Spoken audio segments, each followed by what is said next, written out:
Everything I've loved in this world, and even the curse that fell on me too. Hello everybody, Infinite Shinjo here, welcome back to the channel, and in this video I am going to be ranking all of the Yu-Gi-Oh! Summoning mechanics. I was initially going to have it be a top list, but ranking just feels right because I've already done a previous ranking video and realistically there's not much difference, but I want to try more with different ranking videos. Plus there aren't 10 summoning mechanics, so it wouldn't be a top 10. Mechanics that I'm going to be ranking are Rituals and Fusions from the original series, Synchros from 5Ds, Xyz from Zexal, Pendulums from Arc 5, Links from Vrains, and Maximums from 7s. I'm not going to be ranking the minor things like the Excel Synchros and Double Tunings in 5Ds because it's just an offshoot of Synchro monsters. And things like Special Summoning and all that stuff, I'm not even considering that. I'm mainly going off of the new gimmicks that they bring in each series. So let's get started, and the mechanic that's at the very bottom of the list is Pendulums. It's probably not too big of a surprise considering that Xyz were the big thing when I was graduating high school. So when I found out about these Pendulum monsters and they have two different boxes of text and it seems kind of broken. To be fair, it does still seem kind of broken because it's just like they took that one Yu-Gi-Oh! Bridge joke about summoning multiple monsters and they made it into a mechanic. It just seems so complicated for me because it takes up your spell and trap card zone. You get to swarm the field. Pendulum monsters go to the extra deck, so does that count against the 15 card limit in the extra deck? Or I still don't know how pendulums work. It's still very confusing for me, and that's why it's at the bottom of the list. On the subject of me being an old fart, the next one on the list is Link monsters. Another new mechanic that me and my simple old brain can't figure out. To be fair, links aren't as difficult as pendulums for me, because it's basically Synchro monsters, but without taking into consideration levels. The whole Link Arrow thing I'm still not figuring out, but it just looks cool for what it's worth.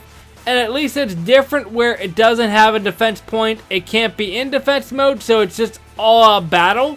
But again, it's just getting to the point where they feel like they have to make mechanics, and this just felt like jumping the shark. My fifth favorite mechanic is the Rituals. Back-to-back blue cards, and Rituals are definitely a cool concept in hindsight, but it's just one of those things where it's kind of convoluted, where you need to have the monster in your hand and you need to have the spell card in your hand. There are some cards that help where one ritual spell can summon multiple different monsters, but at least in the early generation, it's kind of odd because you need to have two cards in your hand, meaning that you basically just wait. And honestly, for what you get from the monster, there are so many better monsters that you could just bring out. Like Medicinal Black Chaos. For all the more that you go through, it only has 2800 attack. Blue Eyes is stronger, and with the new cards out now, there are so many easy ways to bring out Blue Eyes. You can just Kaiba Man instant Blue Eyes. Rituals are just honestly an underused mechanic. And it just makes me feel sad when I think about how Rituals just got shafted. My fourth favorite mechanic is Maximum Summoning. So I'm not going to be here to explain what Maximum Summoning is, because to explain Maximum Summoning, I have to explain Yu-Gi-Oh! 7s, and that's a whole thing in itself. But basically, it's like the Egyptian God cards, in a way. Like the Egyptian God cards need 3 sacrifices, and these are 3 separate cards in one. That's the best comparison that I can make. They each have their own effects on their own, but when you put them together, then they get just basically busted. Although I'm still not entirely sure how it works. Like for the left and the right side, I don't know if you can just summon them as normal monsters without maximum summoning. I'm not sure about that. The maximums that they used in 7s are really cool. Honestly, my favorite is probably Overroad, just because it looks like a very menacing transformer. But it certainly hurts it that it's not available in the actual card game. If it was, then I would be all over it. Of course, only in Rush Duel format.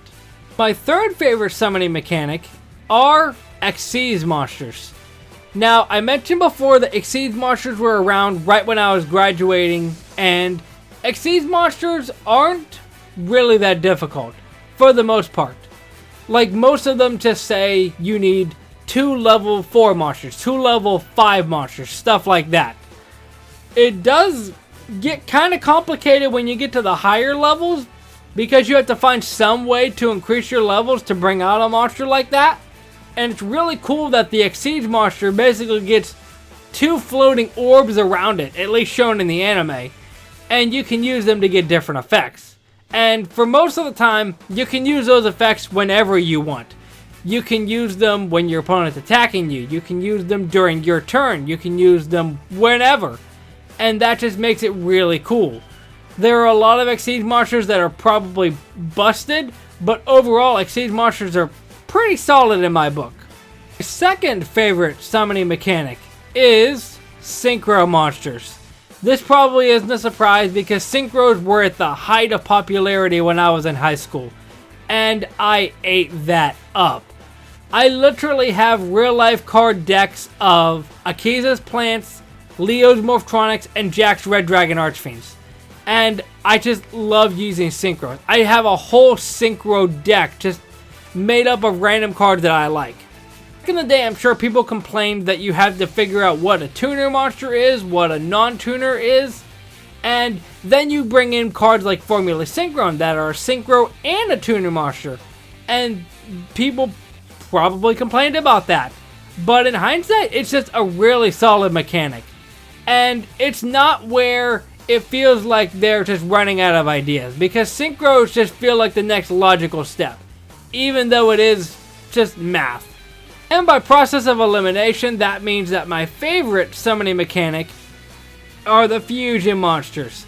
Initially, I was going to put Synchros at the top of the list, but the more I thought about it, the more that I realized that fusions have been really prevalent since they came out in the original series. In the original series, you had characters like Yugi bring out Gaia the Dragon Champion, Joey bring out Thousand Dragon, and then you get Crowler's Ancient Gear monsters in GX. You have characters like Kite even use fusion monsters on occasion. And then Arc 5 has a whole fusion dimension. And the Predaplants? There are still fusion monsters being printed with decks to this day. And that just tells me that fusion monsters aren't a mechanic like rituals that just get lost to time. It's not something super difficult to understand either, because you just need polymerization or any card similar, and as long as you have the required materials, you can bring out the monster. There are some cards that need specific monsters, but then there are some that are just 2 normal monsters, 2 effect monsters, 2 tuners, whatever. And it's just really cool that fusions seem to have evolved with how the game has. Especially going back to Synchros and 5Ds, they had a fusion monster, Draco Equazet, that was a Synchro as one of the materials. It's just really cool that no matter how far the game gets, fusions are still in the game and they're still relevant. But that is ranking all of the summoning mechanics. Let me know your thoughts down in the comment section. If you enjoyed, hit that like button down below. Let me know your favorite summoning mechanic. And I'll see you next time. Momentai.